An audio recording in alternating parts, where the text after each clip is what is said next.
இந்தியாவில் அடுத்த துணை குடியரசுத் தலைவர் யார் என்ற கேள்வி இப்பொழுது தீவிரம் அடைந்த நிலையில் ஆளும் தேசிய ஜனநாயக கூட்டணி இப்பொழுது தங்கள் வேட்பாளராக தமிழ்நாட்டைச் சேர்ந்த CP ராதாகிருஷ்ணனை அதிகாரப்பூர்வமாக அறிவித்துள்ளது.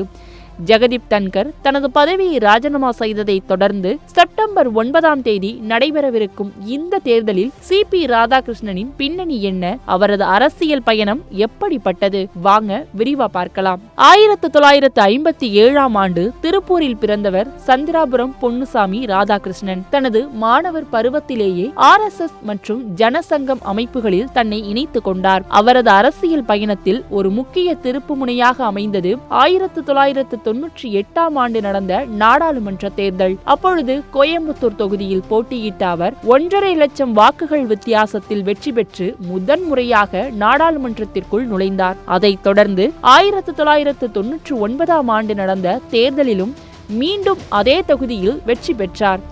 நாடாளுமன்ற உறுப்பினராக இருந்த காலத்தில் முன்னாள் பிரதமர் அடல் பிஹாரி வாஜ்பாயுடன் நெருக்கமாக பணியாற்றிய இவர் ஜவுளித்துறைக்கான நாடாளுமன்ற நிலைக்குழு தலைவர், பங்குச்சந்தை ஊழலை விசாரிக்கும் சிறப்பு குழு உறுப்பினர் என பல முக்கிய பொறுப்புகளிலும் வகித்துள்ளார். மேலும் ஐக்கிய நாடுகள் சபையின் பொது சபையிலும் இந்தியா சார்பில் உரையாற்றியிருக்கின்றார். 2004 பாஜகவின் தமிழ்நாடு மாநில தலைவராக பொறுப்பேற்றார். அப்பொழுது தமிழ்நாடு முழுவதும் 93 நாட்கள் 19,000 கிலோமீட்டர் தூரத்திற்கு ஒரு ரத யாத்திரையும் அவர் நடத்தினார். தேர்தல் அரசியலில் சில தோல்விகளை சந்தித்தாலும் மத்திய அரசு பதவிகளில் தொடர்ந்து நீடித்தார். தென்னை நார் வாரிய தலைவர், கேரள மாநில பாஜக பொறுப்பாளர் போன்ற பதவிகளையும் வகித்தார். சமீபத்தில் அவரது அரசியல் பயணம் ஒரு புதிய உச்சத்தை எட்டியது.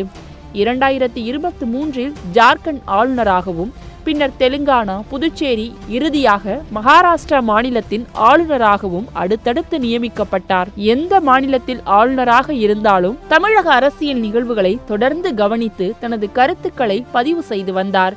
இப்பொழுது தனது 50 ஆண்டுகால அரசியல் பயணத்தில் ஒரு மைல் கல்லாக இந்தியாவின் துணை குடியரசுத் தலைவர் வேட்பாளராக அறிவிக்கப்பட்டுள்ளார். ஆளும் கூட்டணிக்கு தேவையான பெரும்பான்மை இருப்பதால் CP ராதாகிருஷ்ணன் இந்தியாவின் அடுத்த துணை குடியரசுத் தலைவராக தேர்ந்தெடுக்கப்படுவதற்கான வாய்ப்புகள் பிரகாசமாகவே உள்ளன.